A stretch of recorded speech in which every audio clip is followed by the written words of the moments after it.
The U.S. Army Corps of Engineers has been working on an initiative called Engineering with Nature. It all started in 2010. And this is the EWN Podcast.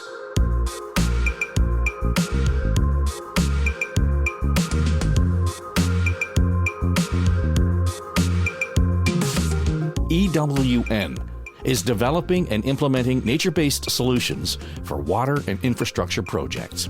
It's bringing together a growing international community of scientists, engineers, and researchers from all kinds of disciplines that are committed to harnessing the power of nature to solve problems. The EWN Podcast tells their stories. Now here's your host, Sarah Thorne of Decision Partners.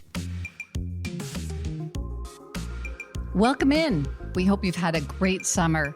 I'm here with Jeff King, National Lead of the Engineering with Nature program, and we're really happy to be kicking off Season 8 of the Engineering with Nature podcast. Jeff, I always think that fall is like the start of a new year. It's back to school and it's back to podcast time. That's right, Sarah. It's a perfect time to start a new season of our EWN podcast. And our team has been very busy and, might I say, very productive this summer. A lot of interesting projects going on right now, and collaborations are underway as well. Lots to talk about in Season 8, and I'm really looking forward to those fantastic discussions. Me too. Well, let's start by talking about what you and the Engineering with Nature team have been up to. Tell us what's been going on over the summer. Well, where to start, Sarah? I mean, my goodness, it has been just a really, really intense, crazy fast summer. Lots of wonderful activities and projects going on. I'll start with talking about the EWN Playbook and what we've been doing there. You, of course, remember our colleagues at Anchor QEA and also our landscape architect colleagues associated with the Dredge Research Collaborative. Mm-hmm. And we've had quite a busy time working with some of our EWN Proving Grounds. And that would include Philadelphia District, San Francisco District, Mobile District, and then also some activities up in the Great Lakes. But anyways, what we've done is reached out to our contacts within the EWN Proving Grounds, and we've started to envision really large engineering with nature projects that are pursued at a systems level so that we can really maximize the function and benefits that can be derived from these projects. And then working collaboratively with the landscape architects and the engineers located in Anchor, as well as within ERDIC, the Army's Engineer Research and Development Center, and those individuals located in the respective core districts, we've come up with some really, really interesting project ideas. And we've codified those project ideas in what we call these EWN Playbooks. And so I'm really excited about that project. In fact, we're going to have an opportunity to publish those playbooks and have those be available to the public so they can see these really large, interesting projects. And we'll have that on the EWN website here very soon. Oh, that's just wonderful, Jeff. It's going to be just an invaluable resource. We have had so many conversations over the years about the need for system scale engineering with nature projects to be able to codify it so that people can actually go do it. That's very, very exciting. We'll certainly look forward to talking about that when it lands. So good work for the team on that one. Yeah, I'm excited to share it. Jeff, I understand that you've had some really interesting people join the EWN team over the past few months. Tell us about those folks. Yeah, Sarah. Well, we've had, as we are talking about right now, a lot of activity happening within the ERDIC and within the Corps of Engineers. And recently, we had a gentleman, his name is Stephen Bailey. He's a landscape architect. And we've talked about the importance of having landscape architects on our teams for many, many years now. And so we identified an individual, Stephen, who has expressed a lot of interest in working with EWN. And we were delighted to have him come on and be part of our team. And he's really getting up to speed very, very quickly. He's actually in the Coastal and Hydraulics Laboratory at the Army's Engineer Research and Development Center. And already he's plugged into several of our different projects, both on the civil works side of our house within the Corps, and also the military side of our EWN portfolio as well. You know, I've only heard great things about Stephen so far from your colleagues, so I really look forward to working with him soon. I think we got a little podcast project we need some help with, so that'll be really cool. Well, that's right. And I look forward to introducing Stephen to you as well. And Stephen's just one person that has worked with us this summer. In fact, we have summer interns that also come through the various laboratories at ERDIC. And we were fortunate enough to have a summer intern come and work with us. And her name is Claire Middendorf. And she came in and she actually worked with Burton Sudell. Our listeners know Burton extremely well. And she was just so energetic and so enthusiastic about EWN, and always a delightful experience when we have students come in with that can-do attitude and wanting to make a difference. And she certainly did that. So she got plugged in very quickly working at one of our Marine Corps installations. This is 29 Palms out in California. We've got an activity underway out there, and she was certainly very helpful with being able to collect some preliminary information and collect some preliminary data that will help our researchers once they put boots on the ground out there this in September. So she was very helpful there. In fact, with 29 Palms, many of our listeners may already be aware, but it's monsoon season out in that part of California in the arid Southwest. And so they have some real challenges with flooding in the monsoon season, and this can impact the mission at 29 Palms. And so we're looking for opportunities to leverage nature and create additional resilience, particularly in areas where they have an active runway for training purposes. So she helped there, and then also we had her helping with another project along the Missouri River, and so she was able to, again, work with our researchers and get that firsthand experience to collect information and help support the reconnection of a floodplain and understanding that system more completely. So hats off to Claire and what she was able to do for us. Wow. She had a great summer, and it sounds like she made a great contribution. Indeed. Can I ask you a really dumb question? Well, Sarah, you don't ask dumb questions. You always get us thinking about stuff. No, this is a dumb question. Are we using the term monsoons now in North America? Well, I have to say that with my engagements with the commander out at 29 Palms and some of our conversations that we've been having, that's the terminology that has come up time and time again. So I have seen these pictures, Sarah, of what happens when there's only 5 inches of rain, and perhaps we can share that with our listeners. But it's unbelievable to see 2 or 3 feet of water on the major roadways through that installation. So for my purposes, I'm going to call it a monsoon, and maybe somebody out there will want to correct me. Okay. Well, I know that we've been experiencing these extreme rainfall events in different places throughout North America. It's just back in the olden days, monsoons were things that happened in India. So that's why I asked the question. Yeah, it's a really interesting sort of situation that has evolved out there. And the Marine Corps, to their credit, they recognize the urgency of the situation, and they really are wanting to lean into this and identify nature-based solutions as a first order strategy for creating that additional resilience. Yeah, absolutely. I know you and the Engineering Nature team have been involved in a lot of collaborative meetings, and I know that you've been working hard this summer to generate meaningful, large-scale future projects. Can you talk a little bit about that, Jeff, what you've been working on? Well, I got to say that I am so excited and so encouraged about what's happening internal to the Army Corps of Engineers. And what we have seen And what is happening is that many elements within the Corps are now focused on nature-based solutions and wanting to have nature-based solutions be prioritized across all of our business lines.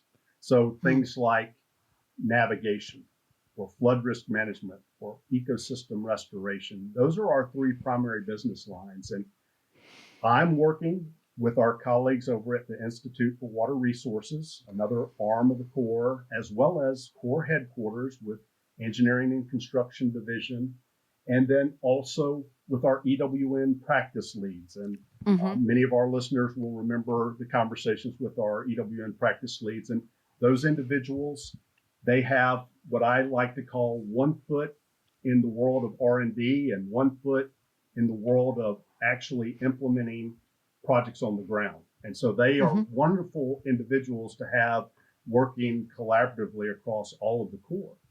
But the conversations that we're having are really focused in on what can we do as an agency, as an organization, to really accelerate implementation of nature-based solutions. And one of those topics that comes up frequently is development of engineering guidance. And so across the enterprise, the Corps enterprise, that is something that we have prioritized, and we want to make sure that we are taking research and having that be something that is transferred into the field and is implemented. And we can do that through development of this engineering guidance that then is made available to the folks in the field so that they can use it to be able to design and construct these nature-based solution type projects. Yeah, it's really critical. I understand if you really want to advance nature-based solutions across all of the different missions, it's really critical that you have it in the engineering guidance. So that's fantastic that it is. So much progress is being made there. Yes, I agree, Sarah. And there's so much we can do in that space. And we're just really starting to, sort of work through the tip of the iceberg, so to speak. There's so many more activities that we're going to be pursuing in that. It's a continuous learning, right? That's right. That's exactly right. You've also been doing some interesting collaborative meetings with external partners and stakeholders. Talk about that a bit.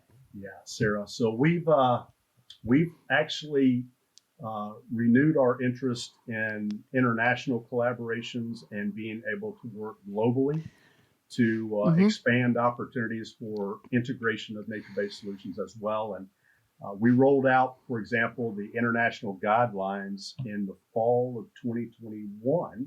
Seems like a lifetime ago now, but we've been able to go back now and start talking with our international partners, and that includes the Rijkswaterstaat in the Netherlands, the Environment Agency in the UK, and then also the World Bank, and then NOAA. And those were sort of the principal organizations that helped to develop the international guidelines back in 2021. And so we're talking about, what is that next big effort that we as a group of organizations can really rally around to create more enthusiasm and also expand our knowledge and understanding of nature-based solutions. And so there's been several conversations happening this summer. And in fact, we're going to be meeting now in September together in Washington, D.C. to really kick off that next effort. And I'm excited about that meeting. And I do believe we'll find some really good, interesting projects that we'll want to pursue over the next year or so, and look forward to bringing updates to our podcast listeners. We've seen so much of that urgency to take action, but also that passion at the individual level, but also these organizations that you've been working with. And I think that passion was a huge theme all the way through our season 7 episodes. It was absolutely powerful and tangible, That's right. I think. So from our first episode with Ricardo Agari, who talked about his really groundbreaking work in regenerative agriculture, to our last two episodes 12 and 13 with Laura Wendling in Norway, who talked about the incredible focus on nature-based solutions in cold regions. We just saw that passion in underscored, I think. Laura and her colleagues are just doing such critical work in advancing climate change adaptation in a region that's experiencing climate change at an alarming rate. In fact, she said faster than anywhere else in the world.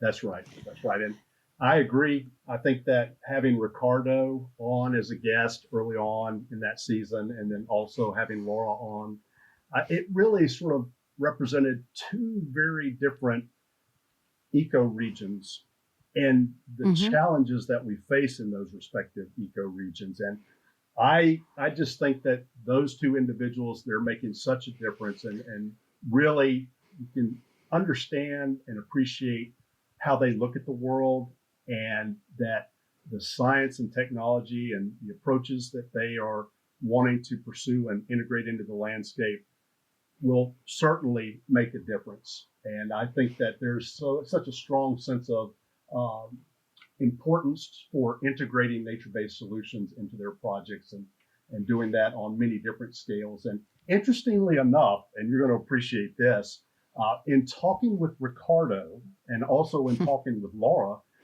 Ricardo just so happens he was in Sweden over the summer. And of course, Laura is in Norway. And so I was able to introduce those two. And it sounds like now that they're talking about doing some collaborations over in Europe and in those Arctic regions. So I know Ricardo wears many, many hats, and he goes back and forth between the States and then also Europe. So I can't wait to touch base with them again and hear more about what they've found and what they've identified as an opportunity for collaboration. I think that's great. And, you know, we've got more connections and interconnections to come. All of our podcast guests have been outstanding. All of them like super driven and committed to making positive changes happen through innovation and collaboration. And I have to say, all of them have been very generous with not just their time, but with their science and with wanting to share it with others. So more of that to come. Oh, absolutely. What an amazing lineup we had for season 7. All of our guests expressed such passion and commitment to their work.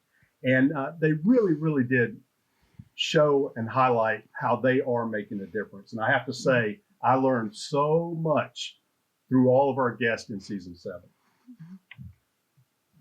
Me too. I have to say, I learned a lot about forest ecosystems from Lori Wayburn and Nathan Bean in episode 8. I loved the show that we did on 3D printing in episode 6. It was a new format, and it was a bit challenging for Dave Trafford, Mike Truller, and I to figure out how to have 3 guests and 11 workshop participants in the show. But I think it worked out really well. And we were able to convey everybody's excitement about the potential for 3D printing inspired infrastructure.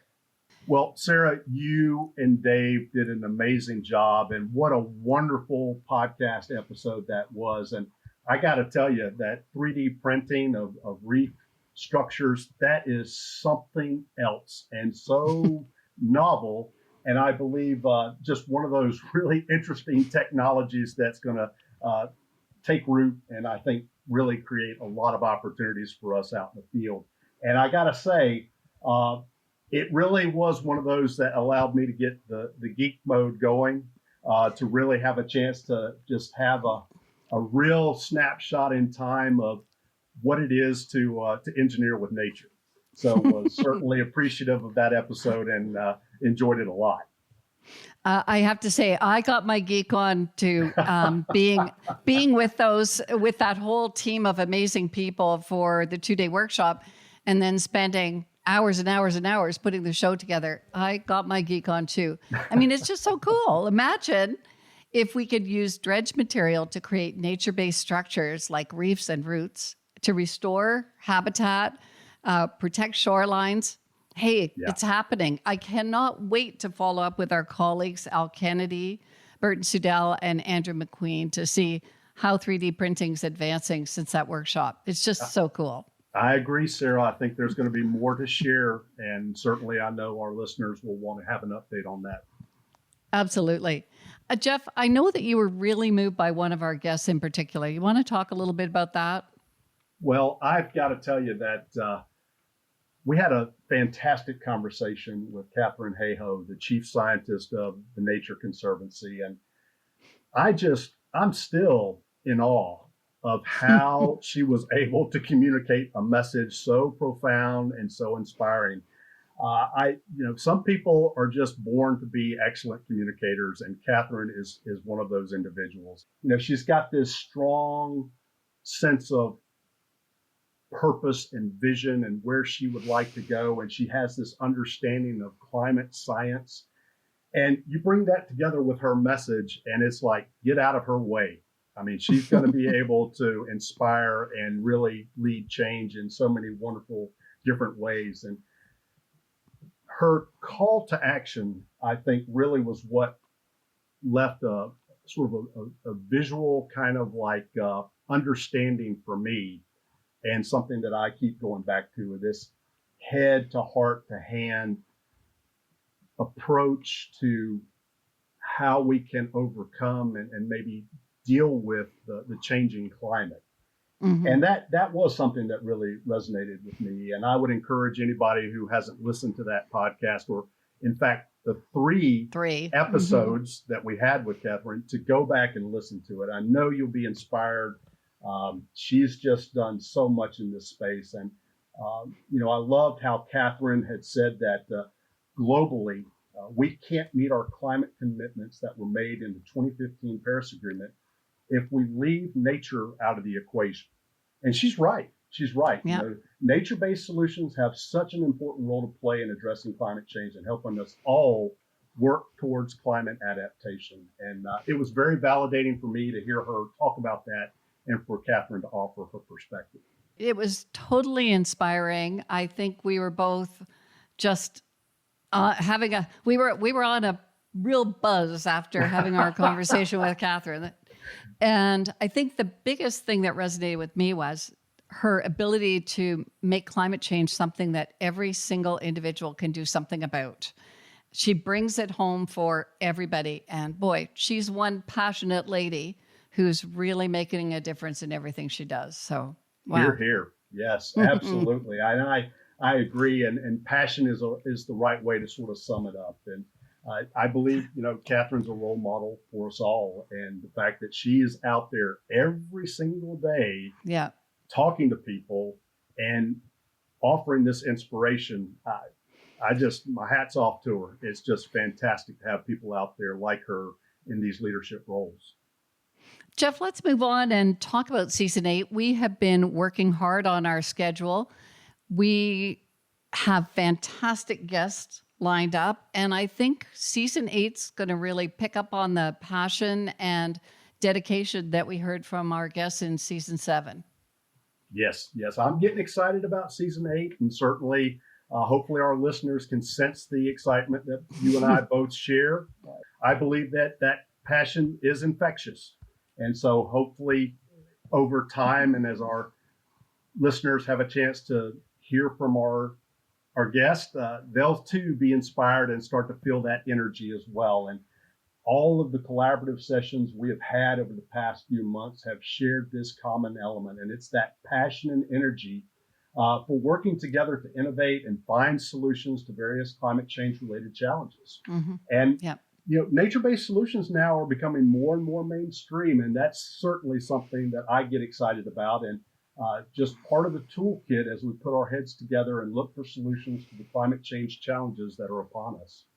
Mm-hmm. So in that sense, then, Sarah, for season 8, it's the theme that we've come up with is channeling the energy. For me, it's the conversations that I continue to have as I go about my job and all of the wonderful people that I meet on a regular, reoccurring basis, and having that energy in those conversations and people telling me about what they're doing, whether they're working out in the field, they're designing or constructing projects, or if they're in the classroom and they're sharing information about the research or training the next generation of engineers, scientists, landscape architects, sociologists. All of those wonderful disciplines that help to inspire and to help with creating that next generation of nature-based solution. It's that energy, and it's very contagious. And so that's the theme this year. We want to inject and infuse more of that energy, more of that enthusiasm into these conversations and help spread the gospel. Have people understand what it is we're doing out there and why it is so very important. I think you really nailed it with this theme. I mean, you were the one that came up with it. Channeling the energy to me really speaks to doing what Catherine, Tejo, Laura, Wendling, and many of our other guests have talked about, bringing people together from across different disciplines to solve these big problems in new and innovative ways using nature-based solutions. And I would add, doing it with urgency. Yeah. What we heard from everybody is we've got to get on with it. Climate change is upon us. So, yeah, I think it's a great theme.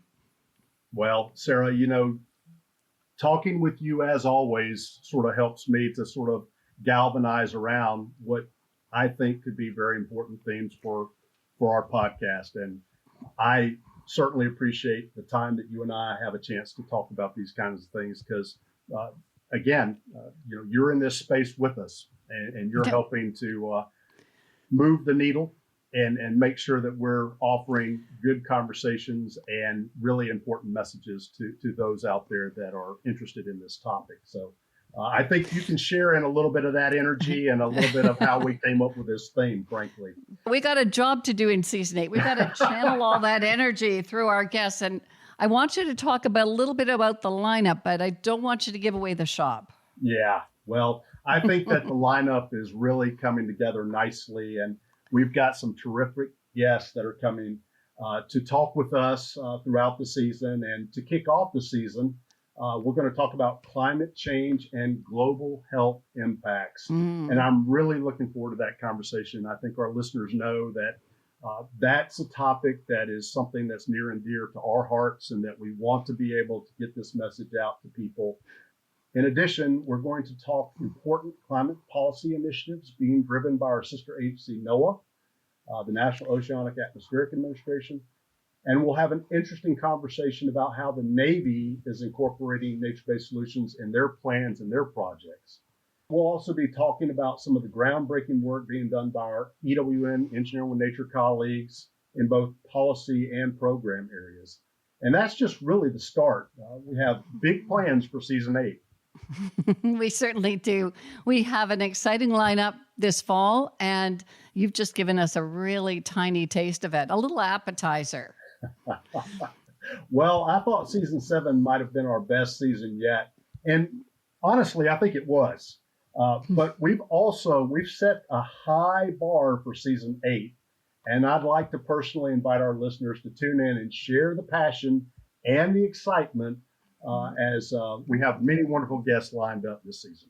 I agree. Jeff and I are energized. We're really looking forward to kicking off season 8. We would love you to join us when we launch season 8 on September 25th. I'll just say we have an absolutely amazing guest to kick off the season with a very, very powerful message that we really think will resonate with our listeners. So stay tuned. We're channeling the energy in season 8 of the EWN podcast.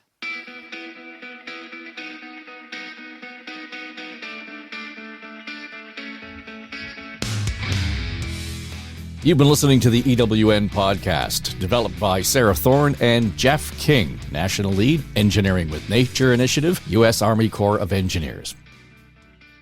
Now, for more information, you can visit our website, engineeringwithnature.org. The EWN podcast is produced by iContact Productions for the Engineering with Nature program within the U.S. Army Corps of Engineers. I'm Dave Trafford.